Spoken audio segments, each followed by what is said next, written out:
19 ربیع الاول۔ بسم اللہ الرحمن الرحیم۔ نمبر 1 اسلامی تاریخ۔ اصحاب فیل یعنی ہاتھی والے۔ اللہ تبارک و تعالی نے سورہ فیل میں اصحاب فیل کا تذکرہ کیا ہے۔ یمن میں ابرہہ نام کا ایک عیسائی بادشاہ تھا۔ اس نے صنعاء میں ایک خوبصورت گرجا یعنی چرچ بنوایا تھا، اور مکہ جیسی مقدس سرزمین پر جمع ہو کر بیت اللہ کا طواف کرنے والے سارے عربوں کا رخ اس جانب پھیر دینا چاہتا تھا، تاکہ سارے لوگ بیت اللہ کو چھوڑ کر اسی گرجا کا طواف کیا کریں۔ عربوں کو جب یہ بات معلوم ہوئی تو سخت ناراض ہوئے۔ ایک رات کسی نے موقع پا کر گرجے کو ناپاک کر دیا۔ ابرہہ گرجا کی بے حرمتی دیکھ کر غصے سے بے قابو ہو گیا، اور ہاتھیوں کا ایک بڑا لشکر لے کر خانہ کعبہ کو ڈھانے کے ارادے سے روانہ ہوا۔ جب ابرہہ کا لشکر مکے کے قریب پہنچا تو تیز ہوا چلی، اور سمندر کی جانب سے پرندوں کے جھنڈ اڑتے ہوئے لشکر پر چھا گئے۔ ان کی چونچ اور دونوں پنجوں میں چھوٹے چھوٹے پتھر تھے۔ وہ ہاتھیوں کے لشکر پر ان پتھروں کو گرانے لگے۔ وہ پتھر جس پر گرتا اس کے بدن کو پھاڑتا ہوا باہر نکل جاتا۔ اس طرح سارے لشکر کو چھلنی کر ڈالا۔ اس میں سے بعض لوگ بدحالی میں بھاگتے ہوئے یمن پہنچے۔ انہی میں ابرہہ بادشاہ بھی تھا۔ اس کے تمام اعضاء گل سڑ چکے تھے۔ اس طرح اللہ تعالیٰ کی زبردست قوت نے مادی طاقت پر گھمنڈ کرنے والے ابرہہ کو تباہ کر دیا۔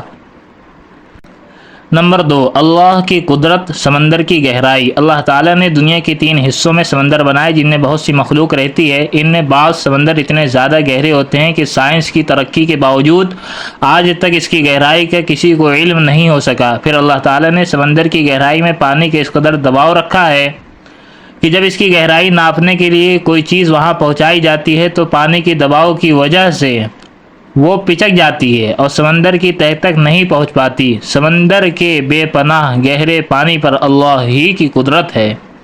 نمبر 3 ایک فرض کے بارے میں اذان سن کر نماز کے لیے نہ جانا۔ رسول اللہ صلی اللہ علیہ وسلم نے فرمایا، جو شخص اللہ کے منادی یعنی مؤذن کی آواز سنے اور نماز کے لیے نہ جائے تو اس کا یہ فعل سراسر ظلم، کفر اور نفاق ہے۔ نمبر 4 ایک سنت کے بارے میں اپنے ساتھیوں سے مشورہ کرنا۔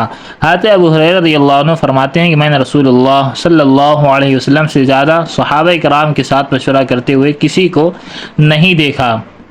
نمبر 5 ایک اہم عمل کی فضیلت، رشتے ناتوں کا حق ادا کرنا۔ رسول اللہ صلی اللہ علیہ وسلم نے فرمایا، رحم یعنی رشتہ داری عرش سے چمٹ کر فریاد کرتا ہے کہ اے اللہ، جو مجھے جوڑے تو اسے جوڑے رکھ، اور جو مجھے توڑے تو اسے توڑ۔ نمبر 6 ایک گناہ کے بارے میں جھوٹی قسم کھانا۔ رسول اللہ صلی اللہ علیہ وسلم نے فرمایا، جو شخص جان بوجھ کر جھوٹی قسم کے ذریعے دوسرے کا مال ہڑپ کر لے گا، وہ قیامت کے دن اللہ تعالیٰ سے اس حال میں ملے گا کہ اللہ تعالیٰ اس سے سخت ناراض ہوگا۔ نمبر 7 دنیا کے بارے میں، دنیا قابل ملامت ہے۔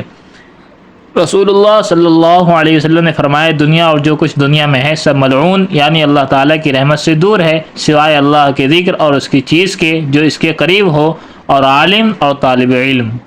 نمبر 8 آخرت کے بارے میں، قیامت کا دن بچوں کو بوڑھا کر دے گا۔ قرآن مجید میں اللہ تعالیٰ فرماتا ہے، اگر تم کفر پر قائم رہے تو اس دن کی مصیبت سے کیسے بچو گے جو بچوں کو بوڑھا بنا دے گا، اور جس دن آسمان پھٹ جائے گا، اللہ کا یہ وعدہ ہے جو پورا ہو کر رہے گا۔ نمبر 9 طب نبوی سے علاج، ختنے کے فوائد۔ رسول اللہ صلی اللہ علیہ وسلم نے فرمایا، 5 چیزیں فطرت میں سے ہیں، ان میں سے ختنہ کرنا ہے۔ فائدہ، ختنہ کرنے سے شرمگاہ کے کینسر، ایگزیما اور گردے کی پتھری جیسی بیماریوں سے حفاظت ہوتی ہے۔